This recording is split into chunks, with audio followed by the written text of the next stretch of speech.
Outrun by Kavinsky. Okay, so this album rocks, this album rolls, this album sounds like a pinball machine cast down from heaven. It's a synthwave album. The debut of the artist Kavinsky, I believe, if I'm not mistaken. His most notable work is the soundtrack for the movie Drive, which I don't know too much about other than that I believe it's some sort of a love letter to an 80s aesthetic. And my god, does this album have an 80s aesthetic. From the samples, I believe they're samples, I'm not sure if they're original recordings, but from the samples to the synths, everything about it just bleeds the 80s. It's beautiful. Every track wastes no time in being fun and catchy. The synths are fat and fuzzy like a little neon bee flying around. It's atmospheric. It conjures images in your head of Knight Rider and Tron. Just all these neon lights on dark backgrounds in lonely 80s isolated night. Despite all this, and it really pains me to say it because I really enjoyed this album,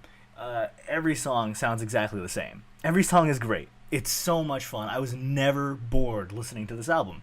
But I can't help but feeling that there's absolutely no depth to this at all.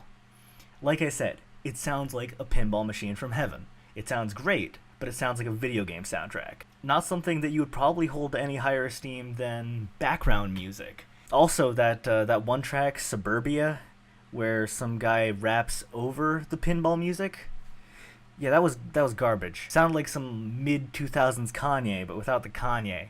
I don't even like mid-2000s Kanye with the Kanye. I have a friend who's pretty much obsessed with Drive and the music from it, so he's probably going to end up making me listen to more. But other than that, I doubt I'll be seeking out this artist's music anytime soon, because I'm just not that intrigued.